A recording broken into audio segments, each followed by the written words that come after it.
क्या आप 15 से 30 साल की महिला हैं? आपको वेट गेन हो रहा है, बहुत प्रयास के बाद भी आपका मोटापा कम नहीं हो पा रहा है, आपको पीरियड्स की दिक्कत होती है, पीरियड्स रेगुलर नहीं आते हैं या फिर पीरियड्स आते ही नहीं हैं, क्या आपको फर्टिलिटी की भी दिक्कत हो रही है, बच्चा होने में समस्या होती है, कंसीव नहीं कर पा रही हैं, क्या आपको फेस पे बालों का ग्रोथ हो रहा है, क्या वो बालों का ग्रोथ फेस और छाती सब पे हो रहा है, पुरुषों जैसा हो रहा है, क्या आपके बाल झड़ रहे हैं, क्या आपके फेस पे एक्ने कील मुहासे हो रहे हैं, तो ये एक पीसीओएस के लक्षण हैं। आइए मैं डॉक्टर संजीत सिंह आपको इसके कारण, जांच और इलाज के बारे में बताऊंगा। हेलो, नमस्ते sir.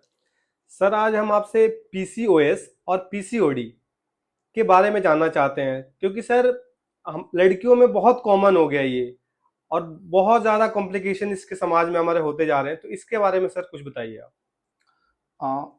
PCOD, polycystic ovarian disease और पॉलीसिस्टिक ओवेरियन सिंड्रोम, ये डिसीज और सिंड्रोम में भी वैसे तो अंतर है, लेकिन ये मुख्यतः औरतों में, या ये कहें कि लड़कियों में, जो टीनेज गर्ल से ही ये परेशानी स्टार्ट हो जाती है। टीनेज कहने का मतलब ये है कि 13-14 इनसे से ही ये परेशानी स्टार्ट हो जाती है। और ये, इसको एक सिंपल किसी ऑर्गन की बीमारी बता देना, ये जानकारी का अभाव होगा। इसमें मल्टीपल ऑर्गन्स इन्वॉल्व होते हैं। बेसिकली ये हार्मोनल डिसीज है, जो औरतों के हार्मोन ऊपर नीचे होने की वजह से बीमारियां होती हैं, और कुछ मेल के हार्मोन्स भी बढ़ जाते हैं, उनकी वजह से परेशानी होती है। तो गायनेकोलॉजिकल प्रॉब्लम्स के साथ साथ हमें डर्मेटोलॉजिकल, मतलब स्किन हेयर की दिक्कतें और दूसरी मेटाबॉलिक डिसीजें, ये सारे एक ग्रुप ऑफ डिसीज मिलते हैं पेशेंट्स में। इसलिए इसको हम लोग सिंड्रोम भी कहते हैं। सिंड्रोम का मतलब ही होता है ग्रुप ऑफ डिसीज। तो पीसीओडी कहना एक अलग बात हो जाती है और पीसीओएस कहना एक अलग बात हो जाती है। आज हम, मेरे ख्याल से हम लोग पीसीओएस, पॉलीसिस्टिक ओवेरियन सिंड्रोम पे बात करेंगे जी। आज हम बात करते हैं कि पीसीओडी और पीसीओएस, इन दोनों में डिफरेंस क्या है सर, तो इसके बारे में बताइए। अच्छा क्वेश्चन है। मैंने तो जैसे कि अभी इंट्रोडक्शन में बताया, ये पीसीओडी पीसीओएस क्या है, इसके साथ हम ऐड कर देते हैं हिर्सुटिज्म और विरलाइजेशन को भी। तो पहले बात करते हैं PCOD. PCOD is polycystic ovarian disease. इसमें क्या कहना का मतलब है, जो नाम है उसी में ही डेफिनेशन इसकी है। जो हमारी ओवरी है, जो गर्भाशय है, जो अंडे रखने की जो जगह है महिलाओं में, उसमें जो छोटे छोटे अंडे होते हैं, उसी के अंदर सिस्ट बनने लग जाते हैं, ओवरी के अंदर। और ओवरी के अंदर जो सिस्ट छोटे छोटे होते हैं, वो साइड में पूरे इकट्ठे हो जाते हैं, बहुत सारे सिस्ट बन जाते हैं। इसी को हम लोग बोलते हैं पॉली, मतलब बहुत सारे, सिस्ट मतलब गांठें, ओवेरियन मतलब ओवरी के अंदर, और डिसीज मतलब बीमारी। ओवरी के अंदर बहुत सारी गांठें बन जाने की वजह से जो बीमारी होती है, उसको हम लोग पॉलीसिस्टिक ओवेरियन डिसीज कहते हैं। लेकिन पॉलीसिस्टिक ओवेरियन सिंड्रोम जब हम कह रहे हैं, तो उसमें हम लोग मेटाबॉलिक बीमारियां, शरीर में और जो स्किन की दिक्कतें हैं, पीरियड्स की दिक्कतें हैं, फर्टिलिटी की दिक्कतें हैं, ये सारी चीजों को समाहित करके एक बीमारी हम लोग बना रहे हैं, जिसको हम लोग पॉलीसिस्टिक ओवेरियन सिंड्रोम कह रहे हैं। उसके साथ अगर हिर्सुटिज्म का कंपैरिजन करना हो, तो हिर्सुटिज्म एक सिर्फ ऐसी बीमारी है जिसमें कि महिलाओं को पुरुषों जैसे बाल होने लग जाते हैं, फेस पे, गर्दन पे, दाढ़ी में नीचे, पेट पे, या और बाकी जगहों पे भी। बाल मोटे भी होंगे वो, और ज्यादा होंगे, जितने फीमेल्स में होने चाहिए उससे ज्यादा होंगे। वो हिर्सुटिज्म है। विरलाइजेशन क्या है? विरलाइजेशन सारे, वैसे ये सारे हार्मोन की वजह से ही हो रहे हैं।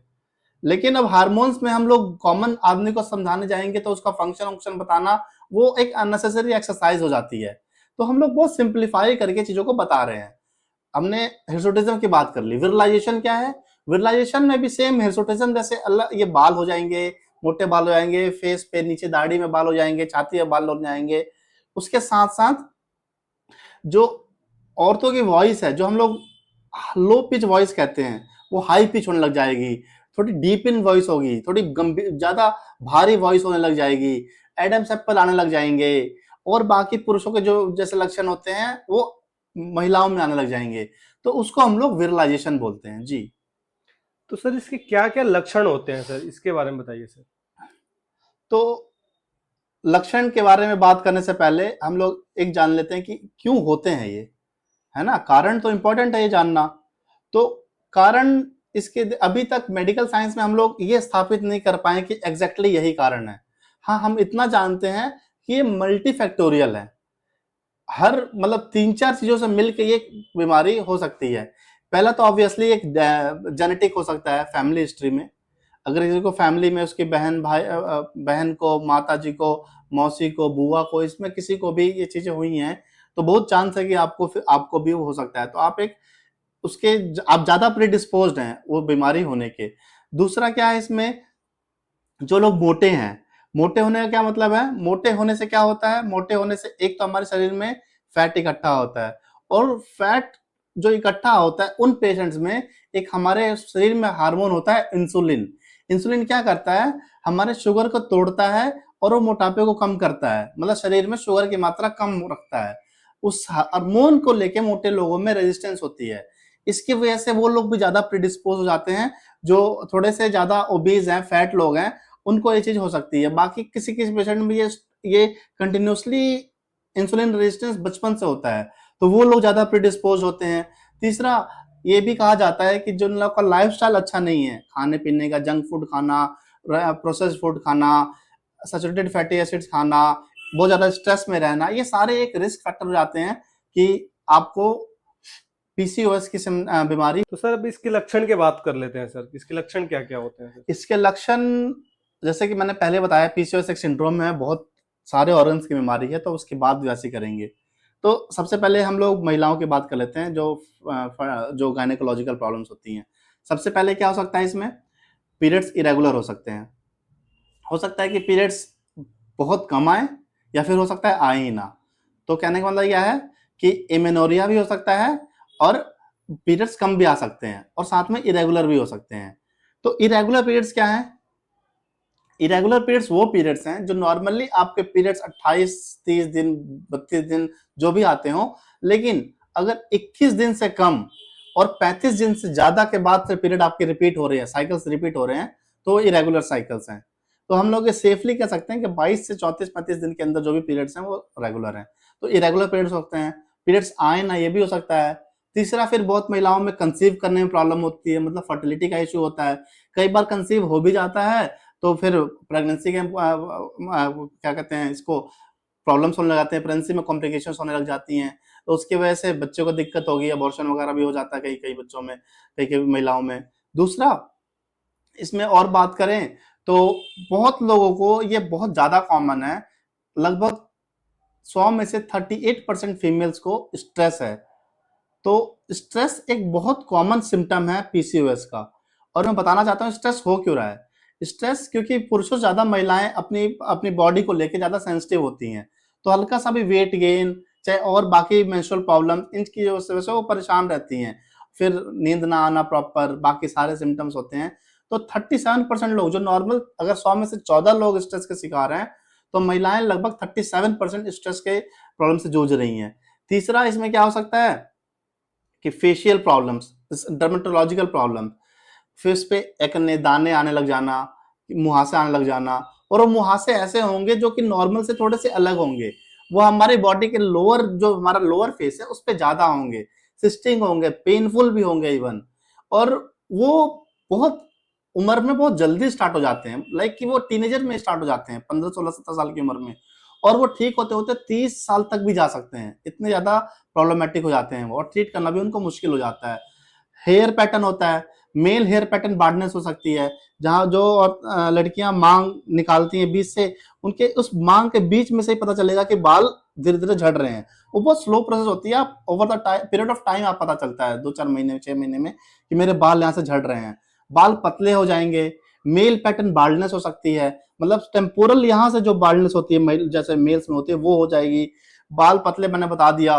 और क्या तीसरा, मेटाबॉलिक प्रॉब्लम्स, लाइक कि आपको फिर डायबिटीज की जो प्रॉब्लम होगी, इंसुलिन रेजिस्टेंस होगा, शुगर आपका डिग्रेड नहीं हो पाएगा, मेटाबोलाइज नहीं हो पाएगा, शुगर बॉडी में बढ़ेगा, तो डायबिटीज जैसे फीचर्स होने लग जाएंगे। सारे डायबिटीज के जो कॉम्प्लिकेशंस हैं वो आपके हो सकते हैं। कार्डियक प्रॉब्लम हो सकती है, बहुत ज्यादा आप थकान में रह सकते हो। तो मतलब मेरे को लगता है पीसीएस के सिम्टम्स बताना भी एक अपने आप में एक बड़ी बड़ी टेढ़ी खीर है, कि क्योंकि सिंड्रोम है तो बहुत सारे लक्षण लेके पेशेंट आ सकते हैं, लेकिन मैंने प्रयास किया है कि मोटे तौर पे ये परेशानियां होती हैं, इनको हम लोग बता पाएं। जी। तो सर इसके, जिसको अगर ये सब सिम्टम आ रहे हैं तो फिर उन पेशेंट को क्या क्या टेस्ट कराना चाहिए सर, इसके बारे में बता दीजिए सर। ये भी एक बहुत अच्छा और इम्पोर्टेंट क्वेश्चन है, और ये लोगों को अवेयरनेस के लिए भी मैं बताना चाहूंगा। मेरे पास बहुत सारे लोग होते हैं जो 17-18 साल की लड़कियां होती हैं, वो एक अल्ट्रासाउंड करा के ले आती हैं। अल्ट्रासाउंड में इम्प्रेशन रहता है कि मल्टीपल फॉलिकल सीन, और क्वेरी कर लेते हैं रेडियोलॉजिस्ट वगैरह भी कि clinical relevation needed, clinical correlation needed. तो आपकी ओवरी में बहुत सारे फॉलिकल्स दिख जाना वो कोई पीसीओएस का सिम्टम नहीं है, ना ही वो इवन पीसीओडी ही है। नॉर्मली भी टीनेज, मैं टीनेज समझ रहे हैं ना आप लोग, मैं क्या कर रहा हूँ टीनेज जब कह रहा हूँ तो 13, 14, 15, 16 इस एज वाले जो टीन लास्ट में आ रहा है 19 तक, तो इन बच्चों में जिनके पीरियड्स अभी शुरू हुए हैं 13-14 साल से 15-16 साल तक, इनमें वैसे भी ज्यादा फॉलिकल्स दिखेंगे अल्ट्रासाउंड में। जो मतलब पीसीओडी में जो जैसा अल्ट्रासाउंड दिखेगा सेम वैसा इनमें नॉर्मली भी दिख सकता है। तो इन लोगों को कुछ करने की जरूरत नहीं है, हमें वेट करना चाहिए इन लोगों को 17, 18, 19 तक पहुंच के, और फिर दोबारा से इन्वेस्टिगेशन करा के ऐसा डिसाइड करने में हमें ज्यादा हड़बड़ी भी नहीं करनी चाहिए डायग्नोसिस में। हाँ, इसमें सबसे इंपॉर्टेंट आप काउंसलिंग कीजिए, नॉर्मल लाइफस्टाइल के लिए बताइए, इससे ज्यादा कुछ नहीं करना है। तो इन्वेस्टिगेशन की बात हो रही है तो मैं चाहता था इसको रेखांकित करने का। बाकी हर लॉट ऑफ इन्वेस्टिगेशन इसमें करानी पड़ती है, बहुत सारी इन्वेस्टिगेशन करानी पड़ती हैं, क्योंकि हमारा जो पीसीओएस है ना, ये एक डायग्नोसिस ऑफ एक्सक्लूजन भी है, कि मतलब 3-4 बीमारियां जो कॉमन है उसको आप पहले नेगेटिव कर दो कि ये नहीं हो सकती हैं, उसके बाद आप पीसीओएस पे आइए। जैसे कि थायराइड की बीमारी होती है, उसमें भी इस सेम प्रॉब्लम्स हो सकती हैं जो पीसीओएस में हो रही हैं।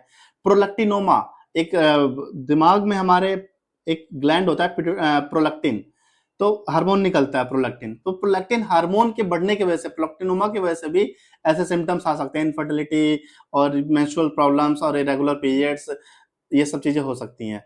तीसरा, इवन किडनी के ऊपर हमारे एक ग्लैंड होता है एड्रिनल ग्लैंड, छोटे छोटे 2 ग्लैंड होते हैं किडनी के ऊपर, उनमें कुछ प्रॉब्लम हो तो भी, जैसे किशिंग सिंड्रोम वगैरह होता है उसमें भी ओबेसिटी होती है, बाकी सारी प्रॉब्लम्स होती हैं। तो ये कुछ बीमारियां हैं जिसको हम लोग पहले रूल आउट करते हैं, उसके बाद ही पीसीओएस की जांच कराते हैं। बहुत कुछ कुछ अच्छे लैब में पीसीओएस का पूरा प्रोफाइल होता है, मतलब आप जाइएगा तो रिक्वेस्ट कीजिएगा तो पीसीओएस की पूरी एक प्रोफाइल की जांच करेंगे, आपको ये बताने की जरूरत नहीं है टेस्ट कर दो वो टेस्ट कर दो। दूसरा, जांच में मैं ये भी बताना चाहूंगा कि इसमें जांचें जो होती हैं हम लोग पीरियड के सेकंड या थर्ड डे में कराते हैं कुछ जांच, जैसे कि एलएच एफएसएच हो गया, इसका रेशियो हो गया, ये सब चीजें हम लोग पीरियड के, प्रोलैक्टिन भी करा लेते हैं कभी कभी, तो ये चीजें जो है हम लोग पीरियड के सेकंड डे में कराते हैं। बाकी आप टेस्ट का नाम पूछना चाहते हैं तो मैं बता देता हूँ, आपको एफएसएच कराना है, आपको एलएच कराना है, आपको एस्ट्रोजन कराना है अपना, आपको डीएचए कराना है अपना, आपको, अच्छा डीएचए क्यों करा रहा हूँ, डीएचए मैं एड्रेनल ग्लैंड जो किडनी के ऊपर ग्लैंड है उसको मैं रूल आउट करने के लिए करा रहा हूँ। तीसरा, आपको इसमें फिर प्रोजेस्टेरोन भी कभी कभी कम हो जाता है तो वो भी कराना चाहिए। प्रोलैक्टिन बता दिया मैंने कराना है। इसमें हम लोग लिपिड प्रोफाइल भी कराते हैं, इसमें ब्लड ग्लूकोज टेस्टिंग भी कराते हैं, फास्टिंग और जीटीटी ग्लूकोज टॉलरेंस टेस्ट, इसमें चीनी खिला के 2 घंटे बाद जांच की जाती है। कई बार HbA1c भी कराते हैं। तो इसमें इतने सारे टेस्ट हो जाते हैं जो आपको कराने पड़ते हैं। साथ के साथ आपको एक अल्ट्रासाउंड तो हर कोई करा ही रहा है, तो अल्ट्रासाउंड एक बहुत जरूरी इन्वेस्टिगेशन है। तीसरा, लास्ट में बताना चाहूंगा कि इसमें क्राइटेरिया है, एक अमेरिकन सोसाइटी ऑफ गायनेकोलॉजिस्ट ने एक क्राइटेरिया बनाया है जिसका नाम रोटरडम क्राइटेरिया है। इसमें हम लोग 3 में से कोई 2 चीज हो तो हम लोग इसका क्या नाम है, पीसीओएस का डायग्नोसिस बना सकते हैं। अच्छा, इन्वेस्टिगेशन में मैं एक चीज भूल गया, ये एंड्रोजन कराना, एंड्रोजन, फ्री एंड्रोजन भी कराना एक इंपॉर्टेंट जांच होती है, इसी पे सारा इन्वेस्टिगेशन टिका रहता है। तो रोटरडम क्राइटेरिया की बात करते हैं तो पहला इसमें क्राइटेरिया है कि मेंस्ट्रुअल सिम्टम्स इरेगुलर या फिर इरेगुलर या फिर एमेनोरिया, मतलब या तो पीरियड्स आ रहे हैं, बहुत कम आ रहे हैं या फिर नहीं आ रहे हैं, तो ये हो गया। दूसरा, इसमें है कि एंड्रोजन के या तो क्लिनिकल फीचर्स हो हाइपर एंड्रोजन के, या फिर ब्लड में हम लोग प्रूव कर दे कि मेरे पेशेंट को एंड्रोजन बढ़ा हुआ है। एंड्रोजन के फीचर्स मैंने जो बताए थे अभी, फेशियल है ना, एक्ने वगैरह जो कील मुहासे हैं, बालों में दिक्कतें, ये सब चीजें हैं, या तो क्लिनिकली हो या फिर हम प्रूव कर दें कि ब्लड में बढ़ा हुआ है। और तीसरा, अल्ट्रासाउंड पे पॉलीसिस्टिक ओवेरियन डिजीज दिखना। जी। तो सर ये जांच करा लिए हम, जांच के बाद अगर किसी का ये पॉजिटिव आता है तो फिर इसके ट्रीटमेंट्स क्या होते हैं सर? ट्रीटमेंट्स भी बता दीजिए। फर्स्ट लाइन ट्रीटमेंट सारे पीसीओएस पेशेंट को ध्यान से सुन लीजिए, लाइफस्टाइल मॉडिफिकेशन है। कोई भी डॉक्टर, कोई भी गायनेकोलॉजिस्ट आपको फर्स्ट डे पे, आप अगर पीसीओएस डायग्नोस हुआ है तो आपको दवाई नहीं देगा। लाइफस्टाइल मॉडिफिकेशन कीजिए, वेट रिडक्शन एक मेन स्टेट ट्रीटमेंट है, क्योंकि 80% जो पीसीओएस के हमारी पेशेंट्स हैं उनको वेट गेन रहता है, उनको मोटापा रहता है। 20% पतली फीमेल्स भी मिलती हैं, लेकिन 80% ऐसी फीमेल्स हैं कि जिनको मोटापा रहता है। तो मेन स्टेट ट्रीटमेंट उन पेशेंट्स में यही है कि आप अपना वेट रिडक्शन कीजिए। वेट रिडक्शन बहुत ग्रेजुअल, बहुत फास्ट नहीं करना है, एकदम स्लोली स्लोली। अगर 6 महीने में आप लोग 5 से 10% वेट भी अपना कम करते हैं तो आपको अपने सिम्टम्स में ड्रास्टिक चेंज मिलेगा, आपको अपने लक्षण बेहतर सुधरते हुए दिखने लगेंगे। लाइफस्टाइल मॉडिफिकेशन में वेट के अलावा और क्या कर सकते हैं, मैंने पहले बताया था, junk food, processed food, packed food, ज़्यादा शुगर वाले फूड, ये सब चीज़ें अवॉइड करना, है ना, हाई प्रोटीन डाइट लेना, हाई फाइबर डाइट लेना, ज़्यादा वॉल्यूम ऑफ फ्लूइड लेना, ये सब चीज़ें करना। तीसरा, एक्सरसाइज। एक्सरसाइज बहुत इंपॉर्टेंट है। एक्सरसाइज, और ऐसा एक्सरसाइज जिसमें पसीने निकले, एरोबिक एक्सरसाइजेस की बात कर रहा हूँ। एटलीस्ट 6 डेज, 7 डेज में से 6 डेज आप एक्सरसाइज कीजिए, एटलीस्ट 45 डेज तक कीजिए, और ऐसा कीजिए कि पसीना निकले। बाकी आप लोग किस एक्सरसाइज में कंफर्टेबल हैं वो आपका डिसीजन है, वो योगा भी हो सकता है, वो प्राणायाम हो सकता है, वो रनिंग, जॉगिंग, स्ट्रेन एक्सरसाइज होता है, जिमिंग हो सकता है, जो भी आपको डिसाइड करना है कीजिए। आई वांट यू कि आप लोग 45 मिनट एटलीस्ट एक्सरसाइज कीजिए और पसीना अच्छे से निकालिए। दूसरा, ये तो हुई लाइफस्टाइल मॉडिफिकेशन की बात, मैं ये पेशेंट्स को एडवाइस करूंगा। अब पीसीओएस को मैं ये बता देना चाहता हूँ कि पीसीओएस अगर किसी को बीमारी है तो ये कहना कि जड़ से खत्म हो जाएगी, ये संभव नहीं है। पीसीओएस को जड़ से खत्म करना संभव नहीं है।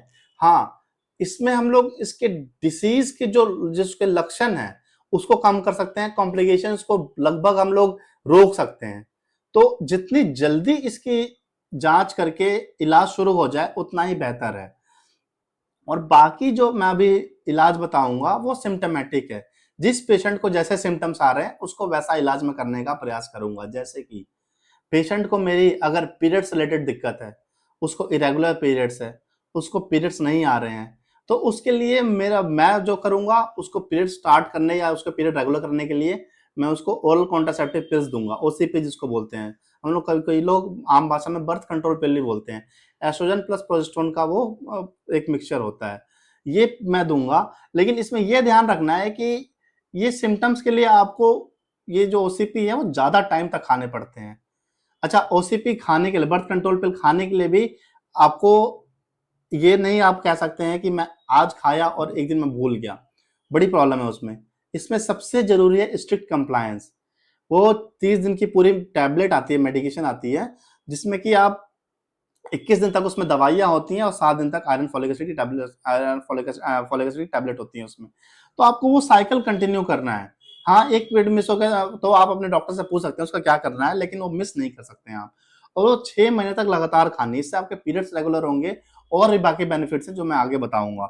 दूसरा, अगर गायनेकोलॉजिकल प्रॉब्लम की बात करें, ये तो ऑब्स्टेटिकल प्रॉब्लम हो गई, खैर कि अगर इनफर्टिलिटी हो रही है, बच्चा कंसीव करने में प्रॉब्लम हो रही है, तो उसके लिए बच्चा कंसीव इसमें क्यों नहीं हो पाता है, तो ऐसा नहीं कि आपके कुछ और प्रॉब्लम है, टेक्निकल प्रॉब्लम है।